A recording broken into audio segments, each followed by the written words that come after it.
The night my parents told me to be independent, I learned how quiet a house can sound when love closes its door. I remember the hum of the refrigerator more than their voices. It was old, off-white, and always complained at night like a tired animal that refused to sleep.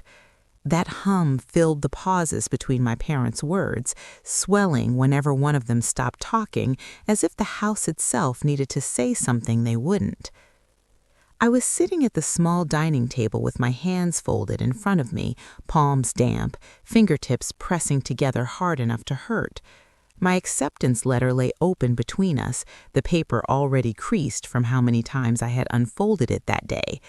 The scholarship covered most of my tuition, but not all of it, not the books, not the fees that arrived quietly and stacked up like uninvited guests. I had practiced what I was going to say all afternoon, not to beg, just to ask. My mother didn't look at the letter. She looked at me the way she did when she was deciding whether to be disappointed or just tired. My father leaned back in his chair, arms crossed, eyes fixed somewhere above my head, like the answer might be written on the wall. "You're an adult now," my father said, finally. His voice was calm, too calm. "You need to learn to stand on your own." My mother nodded. "We raised you to be independent." Independent. The word landed heavy, like a stone dropped into still water. I waited for the ripple, some follow-up, some softening, but it never came. Just the refrigerator humming, just the clock ticking above the sink, just my own breathing, suddenly loud and uneven. I nodded because I didn't know what else to do. I folded the letter carefully, like it might tear if I wasn't gentle enough. That night, I lay in my childhood bed, staring at the glow-in-the-dark stars still stuck to my ceiling from when I was 10, wondering how a house full of people could feel so empty. Back then, my life was simple in the way young lives often are before they aren't. I woke up early, packed my own lunches, and took the bus to campus with my headphones in, pretending not to hear the world around me. I worked part-time at a grocery store in the evenings, the smell of produce clinging to my clothes long after my shift ended. I counted pennies. I skipped meals. I told myself this was temporary. At home, nothing changed on the surface. My mother still made soup on Sundays. My father still asked about my grades in that distant, factual way, like he was checking the weather. We talked about normal things, traffic, neighbors, rising prices at the gas station.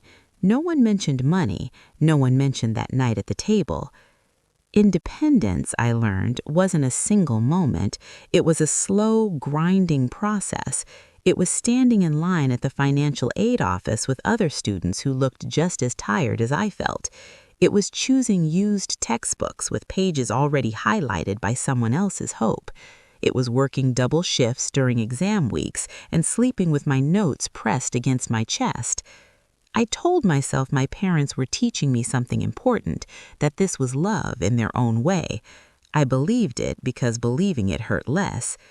Years passed like that, me building my life inch by inch, them watching from a careful distance. I graduated. I moved out. I found work that paid just enough to keep me afloat. When I called home, my mother asked if I was eating well. My father asked if I was saving money.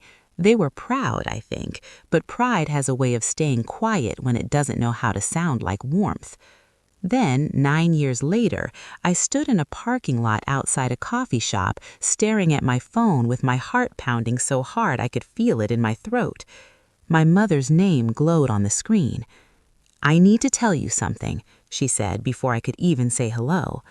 Her voice was thin, stretched tight like a wire. "But you can't get upset." I leaned against my car, the metal cold through my jacket. People walked past me, laughing, holding warm cups, living their ordinary lives. "What is it?" There was a pause, a long one. "We're having some trouble," she said, "with the house." The words were careful, measured, but something underneath them felt wrong, like a crack hidden under fresh paint. "What kind of trouble?" I asked. She sighed. "Your father made some decisions, investments. It didn't work out." I closed my eyes. "Are you okay?" "We will be," she said quickly, too quickly. "We're just adjusting." Adjusting, another gentle word for something sharp. That was the first clue, though I didn't recognize it then. Just a small shift in tone, a change in the way she said my name, a hesitation where there hadn't been one before. After that call, things changed in quiet ways. My parents started calling more often, not long conversations, just check-ins. My father asked about my job in more detail than usual. My mother mentioned how expensive groceries had become, how the house needed repairs they couldn't afford right now. I listened, I nodded, I offered sympathy, but I didn't offer money. Not yet. Something inside me was waiting, watching, remembering the night at the table, the hum of the refrigerator, the word independent pressed into my chest like a bruise that never fully healed. One evening, after another call filled with sighs and half-finished sentences, I sat alone in my apartment with the lights off. The city outside buzzed softly. I realized with a strange clarity that I was standing at the edge of a truth I hadn't seen. And once you feel that edge under your feet, you know something is coming. By the time the second phone call came that week, I had started leaving my phone face down on the table, as if not looking at it could delay whatever truth was trying to reach me.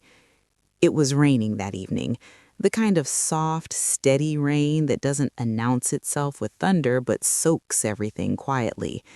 I was standing at my kitchen sink, rinsing a mug I'd forgotten on the counter, when the vibration rattled against the wood. My mother's name again. I answered, drying my hands on a dish towel. "Hi, Mom." She didn't ask how I was. That's how I knew something had shifted further. "Your father's been stressed," she said. "He hasn't been sleeping well." I leaned my hip against the counter. Outside, headlights smeared into long white streaks through the window. "What happened with the house?" I asked gently. "You never really explained." She hesitated.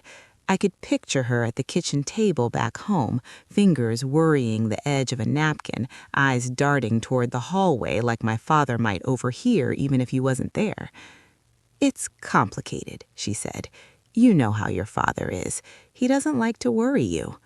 I almost laughed, not because it was funny, but because it was familiar. For as long as I could remember, not worrying me had been their way of keeping me in the dark.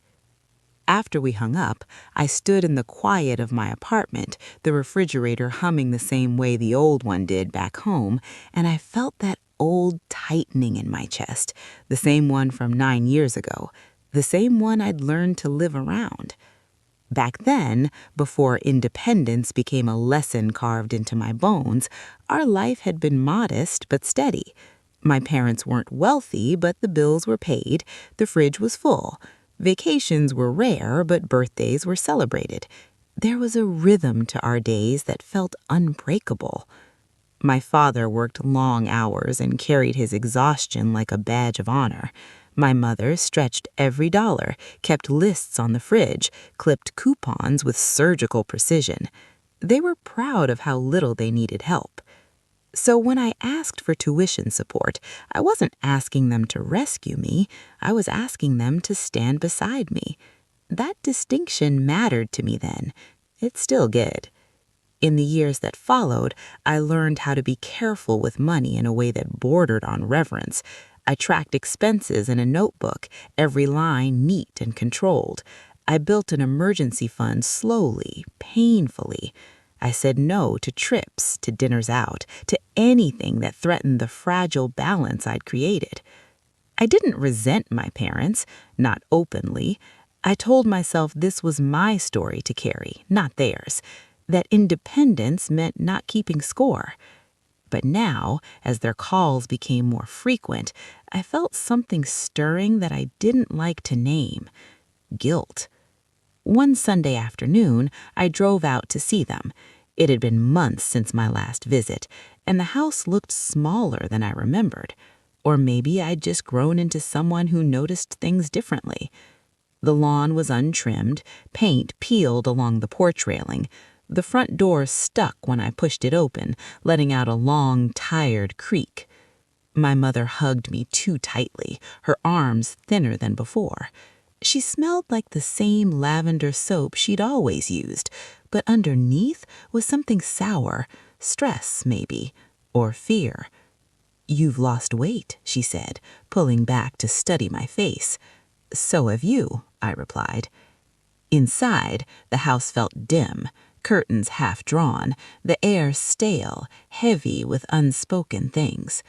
My father sat in his armchair, remote in hand, eyes fixed on the television, though it was muted. He looked older, smaller. We made polite conversation over coffee that tasted weak, my mother apologizing for it as if that were the real problem in the room. I noticed stacks of unopened mail on the side table, envelopes with bold lettering. Past due notices don't shout, but they don't whisper either. "Dad," I said finally when my mother stepped into the kitchen, "what's going on?" He sighed, rubbing his forehead with the heel of his hand. "Just a rough patch." "You've been in a rough patch for months. Mom's worried." He glanced toward the kitchen, then back at me. His voice dropped. "I made some bad calls. Thought I could fix things. Didn't want to ask for help."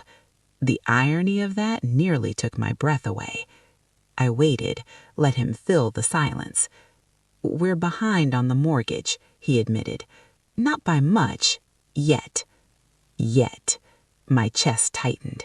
I looked around the room I'd grown up in, the faded couch, the framed school photos still on the wall, and something inside me shifted again. "How much?" I asked. He shook his head. "That's not your concern." I stood up. The chair scraped loudly against the floor, cutting through the quiet. "It is if you're calling me every other day," I said, my voice steadier than I felt. "It is if Mom sounds like she's about to cry every time we talk." My mother returned then, tray of cookies in her hands. She froze when she saw our faces. "We didn't mean to put this on you," she said quickly. "We just thought, you're doing well now. You're independent." The word landed again, same as before, same weight. I swallowed. "I didn't get here alone. I worked for this. Every step, because I had to." They looked at me like I was speaking a language they understood but had never bothered to learn. That night, lying awake in my childhood room, the glow-in-the-dark stars long gone, I realized something that made my stomach twist. This wasn't just about money.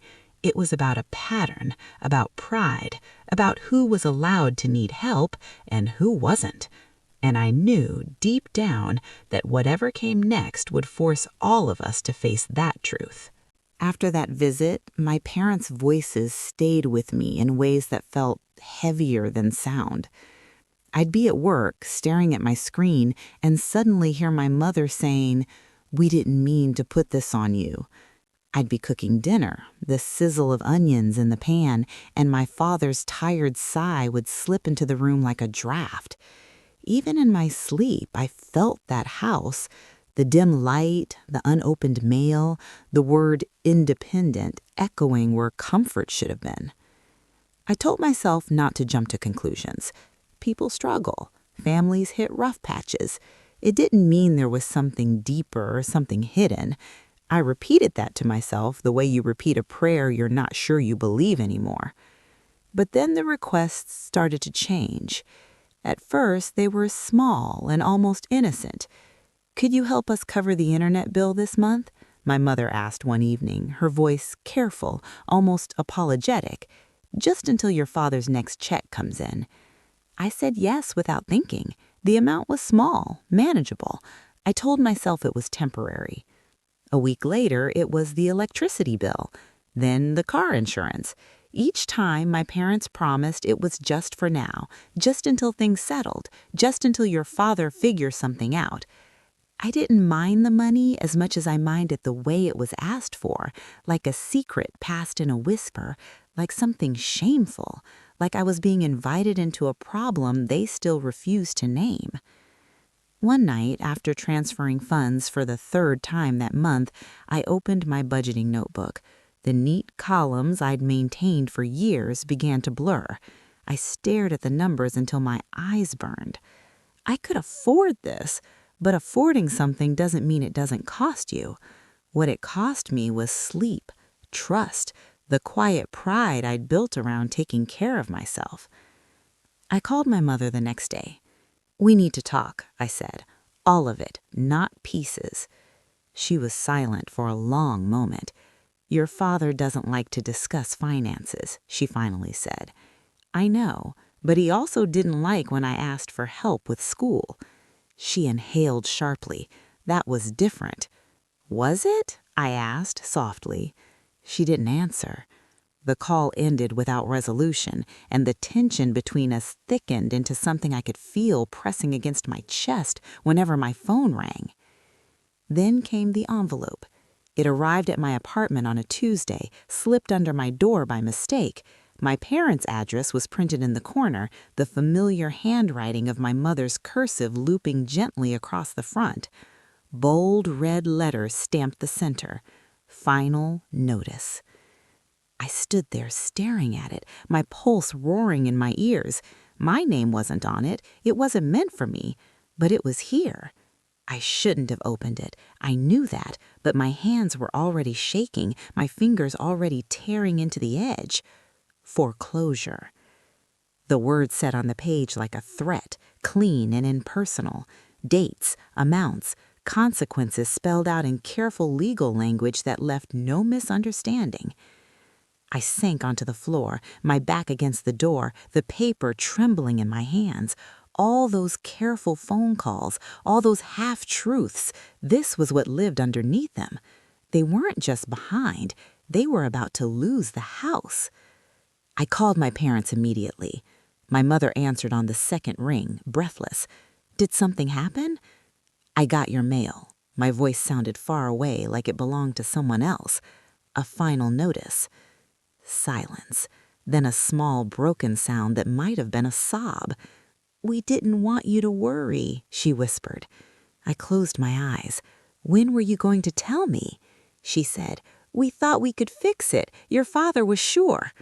I could hear him in the background then, his voice low and defensive. "I didn't ask for this." That snapped something in me.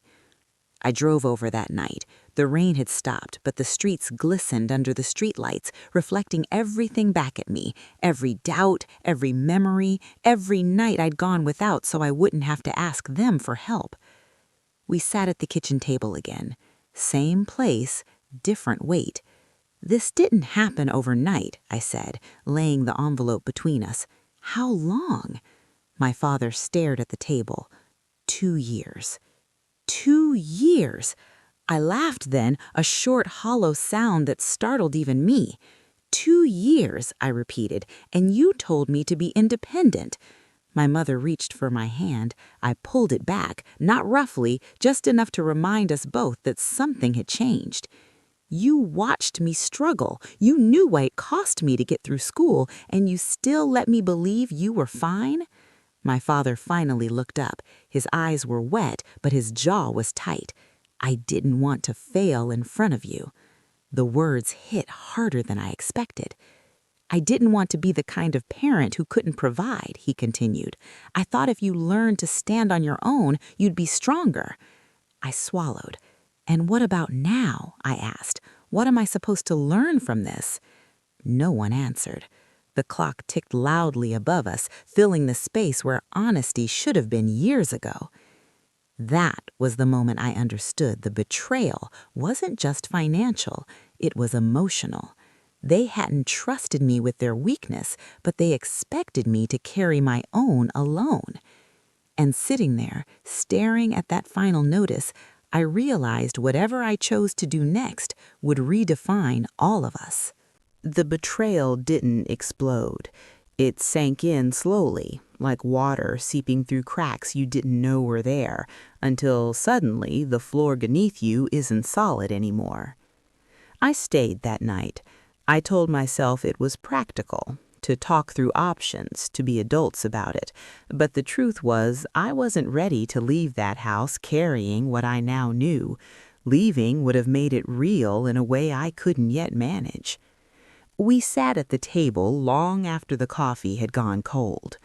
My mother kept wiping the same spot on the counter with a dish rag over and over, as if cleanliness might fix something else entirely. My father leaned back in his chair, arms folded, the same posture he'd taken 9 years ago when he told me to be independent. "I need the whole story," I said finally. My voice didn't rise, it didn't have to. "Not the careful version." My father exhaled through his nose. "I made investments," he said. "A friend from work. He said it was low risk." "How much?" I asked. He hesitated. That hesitation told me more than any number could have. "All of it," my mother whispered. "Our savings, the equity in the house." I felt something inside my chest give way, just a little. Not a dramatic break, just a quiet surrender. "You refinanced?" I asked. My father nodded once. "And you didn't think to tell me," I said, not accusing, just stated a fact. "Not when I was working nights, not when I was skipping meals, not when I asked you for help and you told me no." My mother sank into a chair, covering her face with her hands. "We thought it was temporary," she said. "We really did." "That's what everyone thinks, right up until it isn't." The room went still. Even the refrigerator seemed to pause as if listening. "What do you want from us?" my father asked quietly. The question startled me. I hadn't realized until that moment how used I was to wanting things from them: approval, reassurance, support. Hearing him ask it now, when the roles had shifted so completely, left me disoriented. "I want the truth," I said. "I want to know why independence was something I needed to learn alone, but dependence is something you expect me to step into without question." My father looked at me then, really looked at me, like he was seeing the person I'd become instead of the child he remembered. "I was scared," he admitted. "I didn't want you to see me fail." I nodded slowly. "I was scared too," I said, "every day, and I let you believe I was fine." That was the heart of it. We had all been pretending, each in our own direction. The next morning, I went with my mother to the bank. She walked beside me like someone half her size, shoulders hunched, eyes downcast. The fluorescent lights inside buzzed overhead, casting everything in an unforgiving glow. The loan officer spoke gently, but his words were blunt. The timeline was tight, options were limited. Selling the house might still prevent foreclosure, but only just. I watched my mother nod along, hands folded tightly in her lap. I wondered how many nights she'd lain awake in that same house, listening to the walls creak, carrying this fear alone. When we stepped back outside, the air felt too bright, too open. "I never wanted this for you," she said suddenly, stopping on the sidewalk. I looked at her, really looked, at the lines around her eyes, the way her mouth trembled when she tried to be strong. "I didn't want to feel disposable," I replied, "but here we are." That afternoon, I went home and opened my laptop. I ran the numbers again: savings, retirement, emergency fund, everything I'd built with discipline and quiet sacrifice. I could help them. The realization didn't bring relief, it brought anger, because helping now wasn't just generosity, it was erasing a lesson they'd insisted I learn the hard way.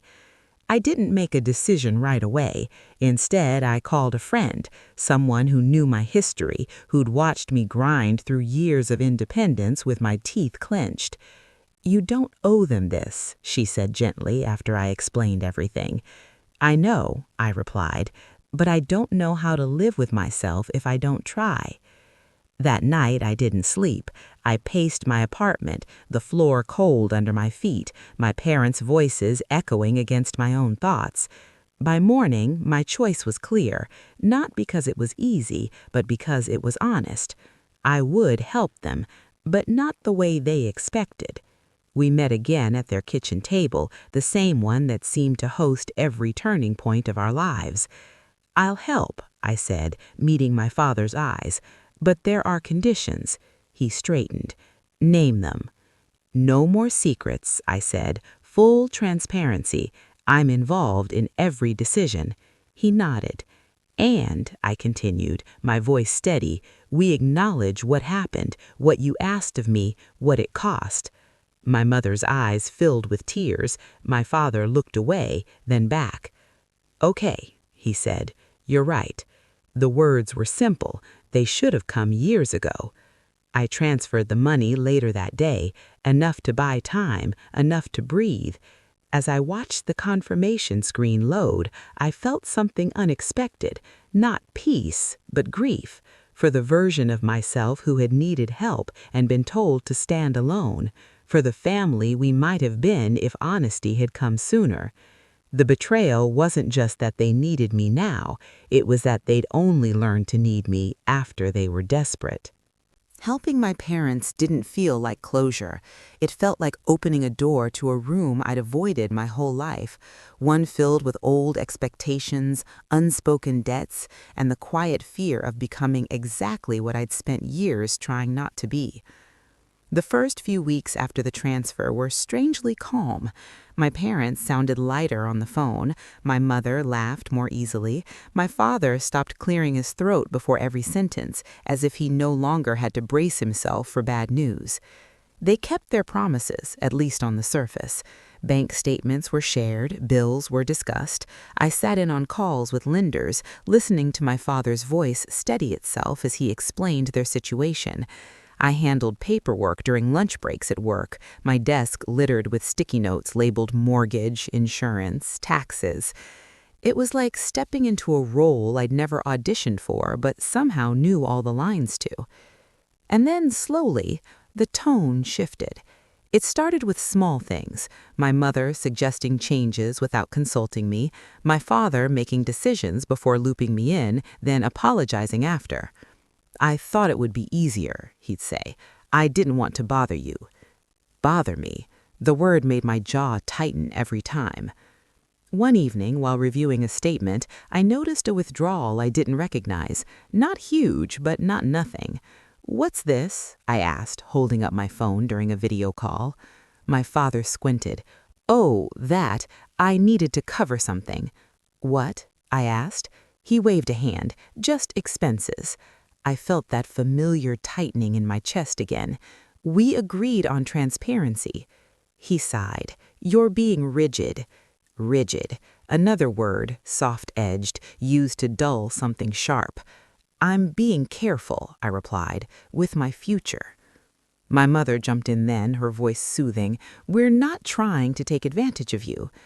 I wanted to believe her, but belief had already cost me once.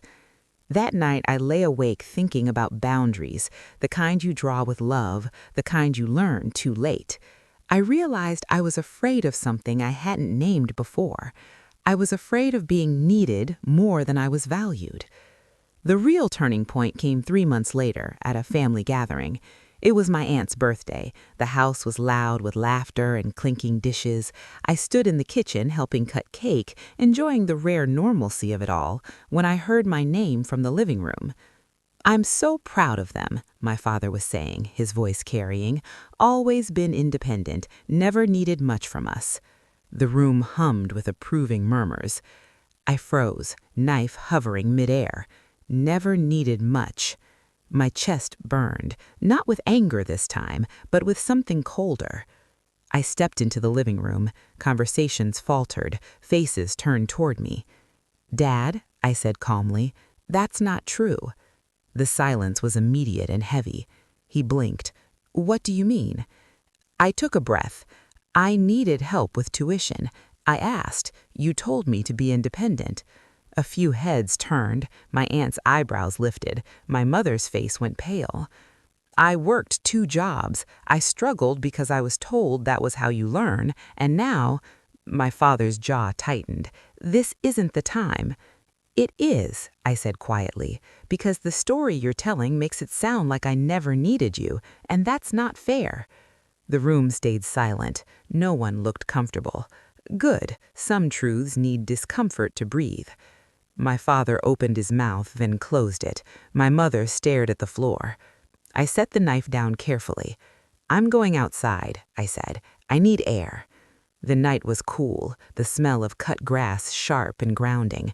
I stood under the porch light, my hands trembling despite myself. A moment later, my father joined me. "You embarrassed me," he said. I turned to him. "You erased me." The words hung between us, fragile and heavy. "I didn't mean it that way," he said. "I know, but intention doesn't change impact." He looked older than ever in that moment. Not weak, just human. "I thought being strong meant not needing help," he said slowly. "I taught you that." "Yes, and now I'm teaching you something else." We didn't say much after that. We didn't need to. The next day, I sent my parents an email, calm, clear, measured.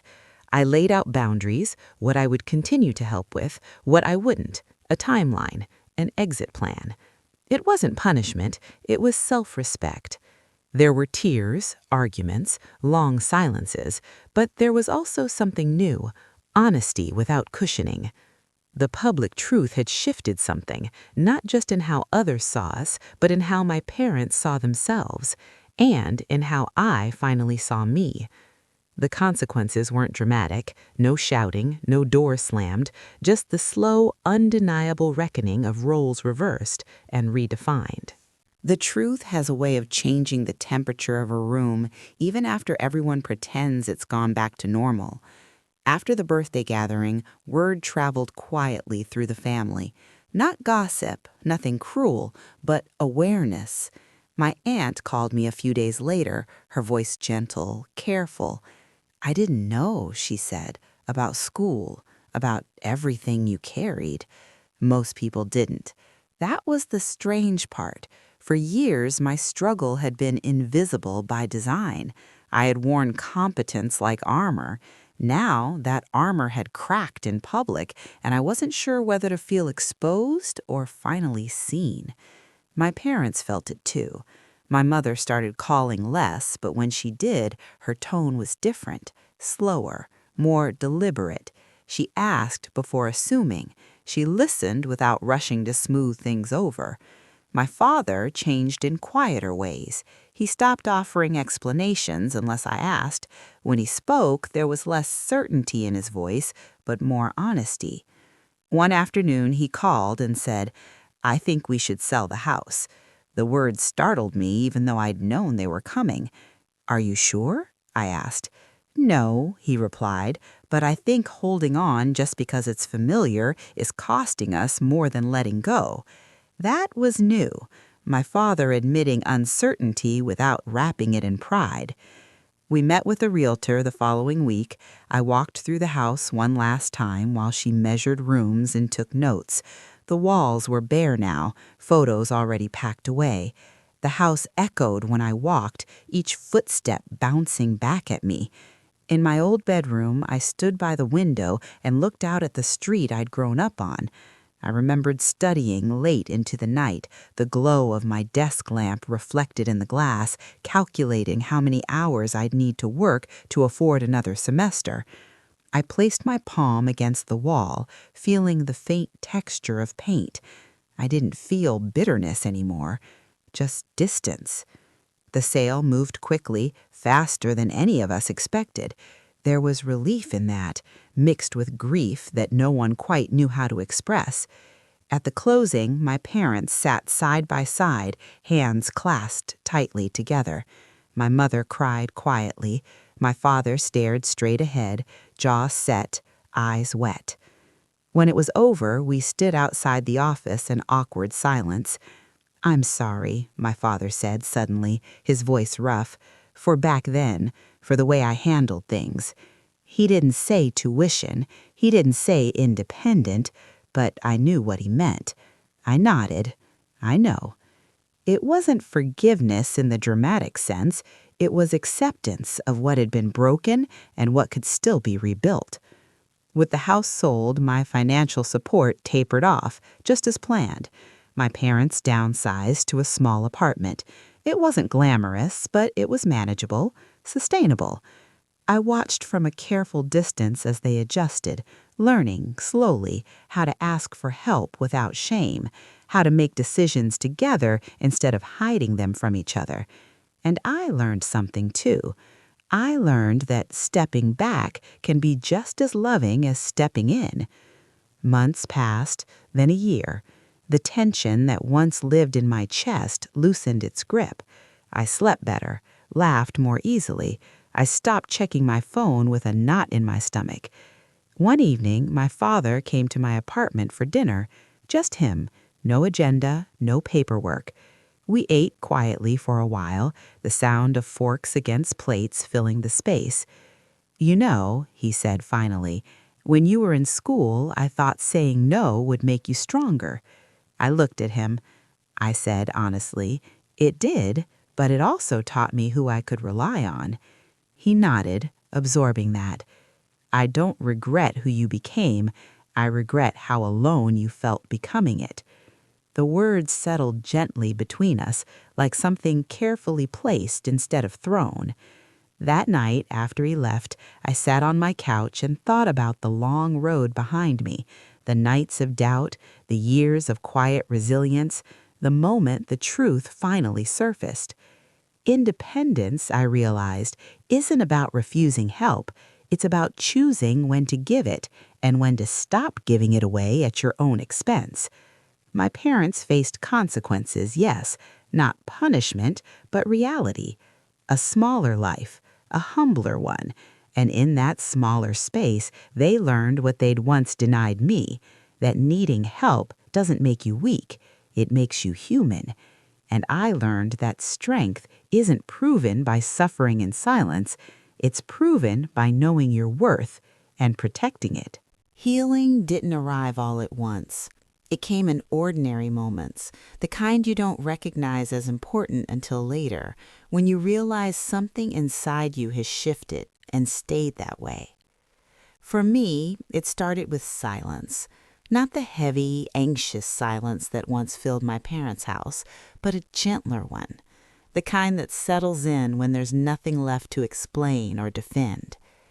After the house sold and my parents settled into their smaller apartment, our conversations changed shape. They weren't filled with updates about bills or cautious hints about expenses. Sometimes my mother would call just to tell me what she'd cooked that day, describing the smell of onions browning in the pan, the way she'd learned to make smaller portions without feeling like she was losing something. My father talked less, but when he did, his words were careful in a new way, not guarded, just honest. "I didn't realize how much pressure I put on myself," he admitted once, "and on you." I listened without interrupting, not because I was holding my breath, but because I no longer needed to fill the space with reassurance. That was new. I stopped trying to manage their feelings the way I once had. I didn't rush to soften their discomfort or translate their regrets into something easier to carry. I let them sit with what was theirs. And in doing so, I finally put down what wasn't mine. At work, I noticed changes too. I spoke up more, asked for support when I needed it, took a real vacation for the first time instead of saving every spare dollar for a future emergency that never seemed far enough away. One afternoon, standing in line at a cafe, I caught myself smiling for no reason at all. The smell of fresh coffee filled the air, warm and grounding. I realized I wasn't bracing myself anymore, not for bad news, not for someone else's crisis. That kind of peace is quiet, easy to miss if you're not paying attention. My parents invited me over for dinner one evening, months after the move. The apartment was small but tidy, sunlight pouring in through a single wide window.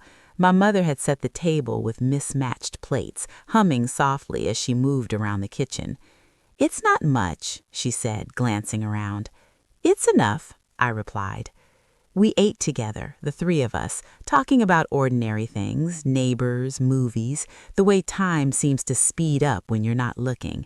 No one mentioned money. No one avoided it either. After dinner, my father handed me a small envelope. "It's not much," he said, not meeting my eyes, "but I wanted you to have it." Inside was a check, a modest amount, symbolic more than anything. My first instinct was to refuse. Old habits die hard. Then I stopped myself.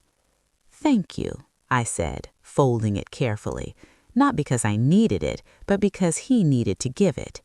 His shoulders eased just a little. That was healing too, allowing dignity to flow both ways. Later that night, as I drove home, I thought about the younger version of myself, the one sitting at that dining table 9 years ago, hands damp, heart hopeful and afraid. I wished I could reach back through time and tell them this: "You will survive this. You will build something solid and real, even when the people you expect to help you don't know how. And one day you will learn that your strength doesn't disqualify you for care. It qualifies you for better boundaries." I didn't feel bitterness anymore, not because what happened was acceptable, but because I no longer needed my parents to be different than they were in order to move forward. Forgiveness, I learned, isn't about erasing the past. It's about releasing your grip on it. My parents were still imperfect, still proud, still learning, but so was I, and for the first time, that felt like common ground instead of distance. 9 years ago, independence had been handed to me like a challenge. Now, it felt like a choice, one I could make without fear, one I could share without losing myself. And that was the kind of independence worth having. 9 years is a long time to carry a sentence inside your chest. Be independent. For a long time, I thought that sentence was a verdict, something final, something that explained why I had to struggle quietly, why I learned to swallow fear instead of naming it, why asking for help felt like failure even when my hands were shaking from exhaustion. But looking back now, I see it differently. That sentence wasn't the end of my story. It was the beginning of my understanding. Because independence, real independence, isn't built the way I was taught it was. It's not forged by withholding love or standing alone until your legs give out. It's not measured by how much you can endure without flinching. It's measured by choice, by consent, by knowing when you are giving from strength and when you are giving from fear. When my parents told me to be independent, they believed they were teaching me resilience. What they didn't realize was that resilience without support hardens into something else, something sharp, something lonely. And when they later needed me, I faced a decision that many people never talk about out loud. Do you become the help you never received, or do you protect the version of yourself that survived without it? There's no perfect answer to that question. Anyone who tells you there is hasn't lived it.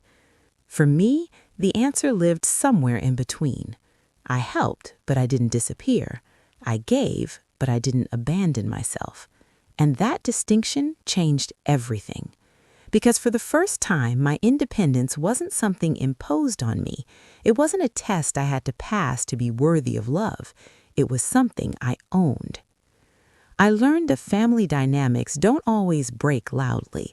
Sometimes they crack slowly, politely, hidden under words like pride and strength and good intentions.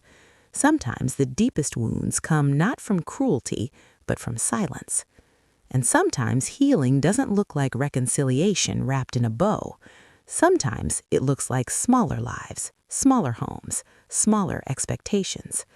Sometimes it looks like uncomfortable truths spoken at family gatherings, like boundaries drawn without shouting, like forgiveness that doesn't forget, but also doesn't bleed anymore. I don't tell this story because my parents were villains. They weren't. They were flawed people doing the best they knew how with the tools they had, and so was I. But good intentions don't erase impact, and love doesn't excuse neglect even when it's unintentional. If you're listening to this and you've ever been the strong one, the one who figured it out alone, who didn't ask, who learned early not to expect too much, I want you to hear this clearly. Your strength is not proof that you didn't need support. It's proof that you deserved it.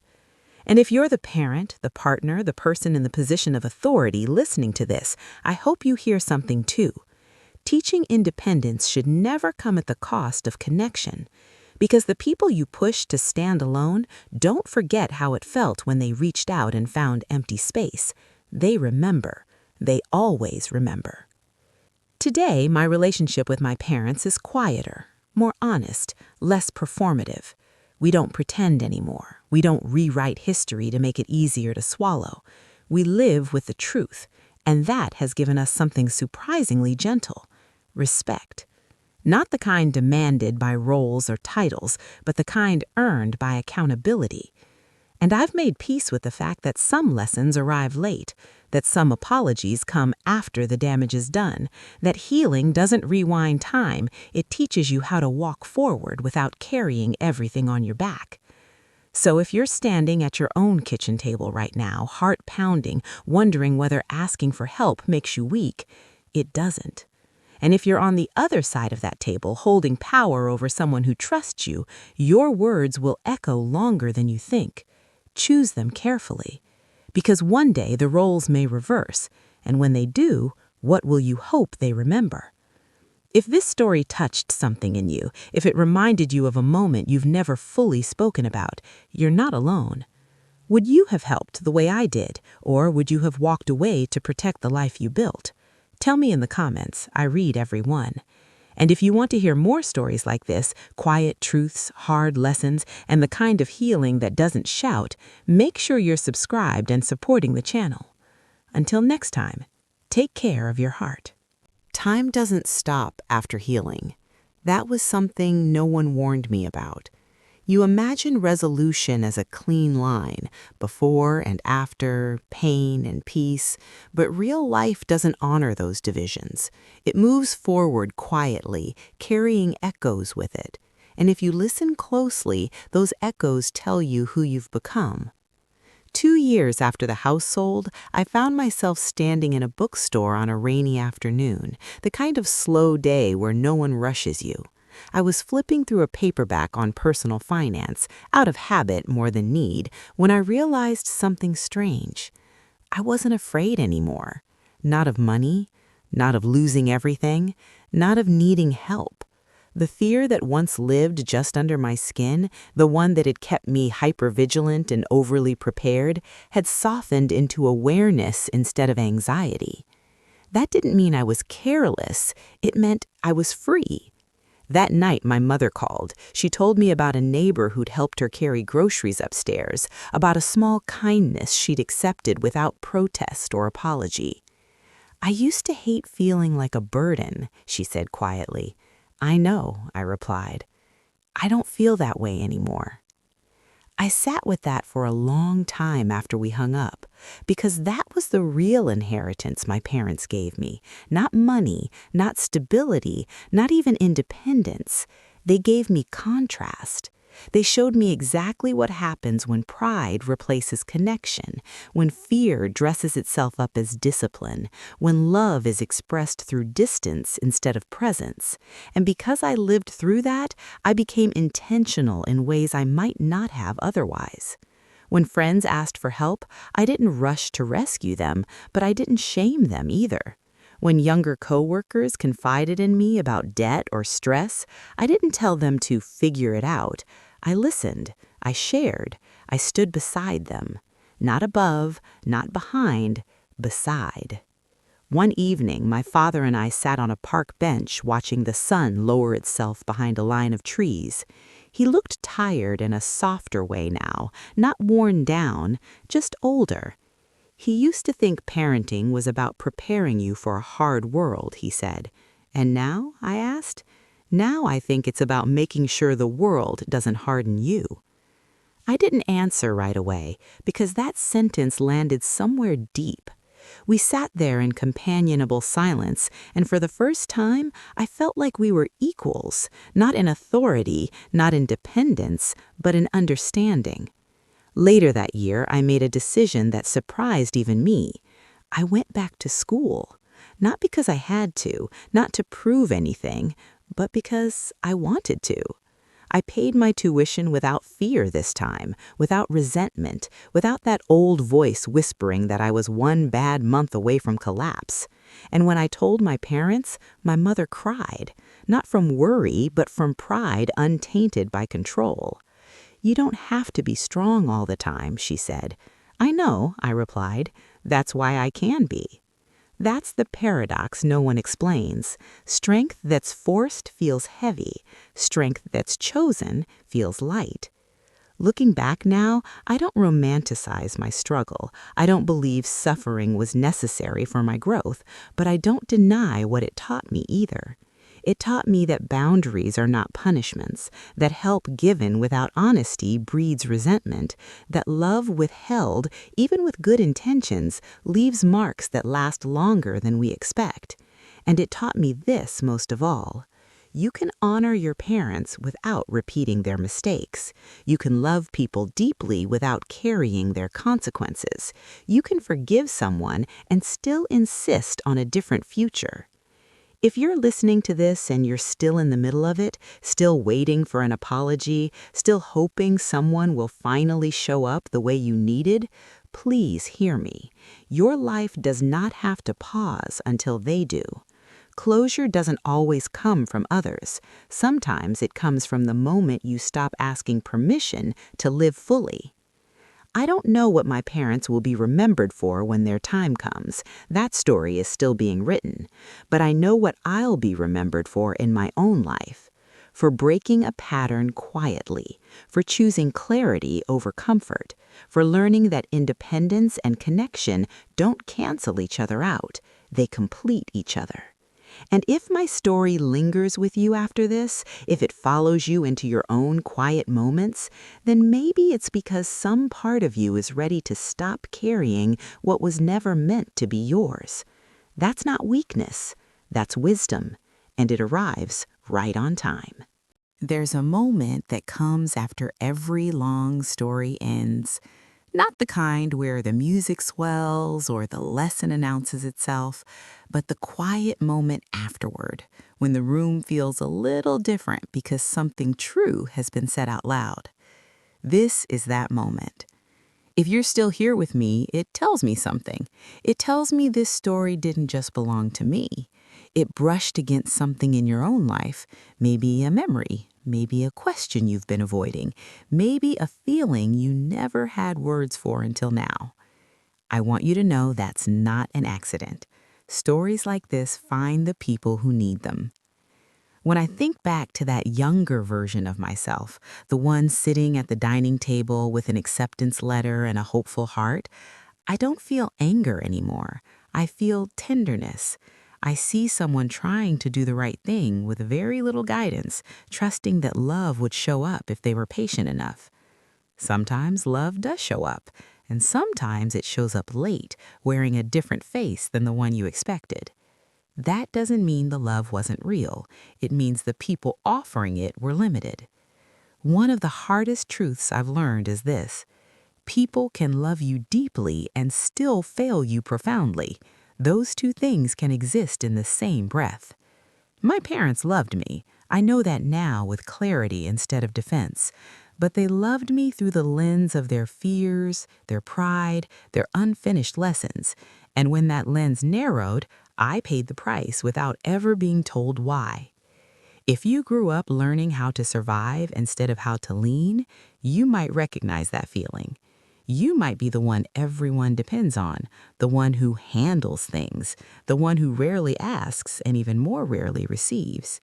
You might be independent not because you wanted to be, but because you had to be.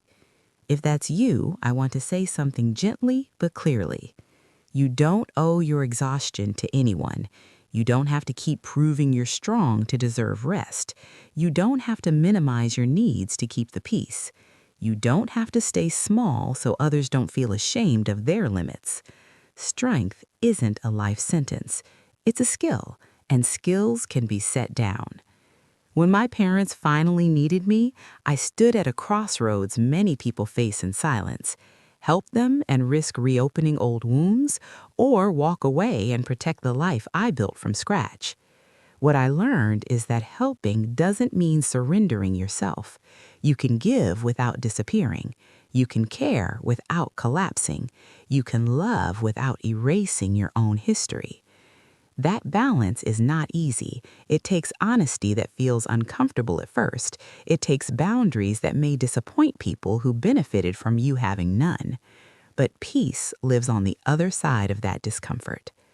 Today, my relationship with my parents exists in truth instead of performance. We don't pretend anymore. We don't rewrite the past to make it softer. We talk about it plainly, respectfully, with the understanding that growth doesn't require perfection, only accountability. And I've carried those lessons into every corner of my life. I ask for help now. I offer it without superiority. I notice when giving starts to feel like self-erasure, and I stop.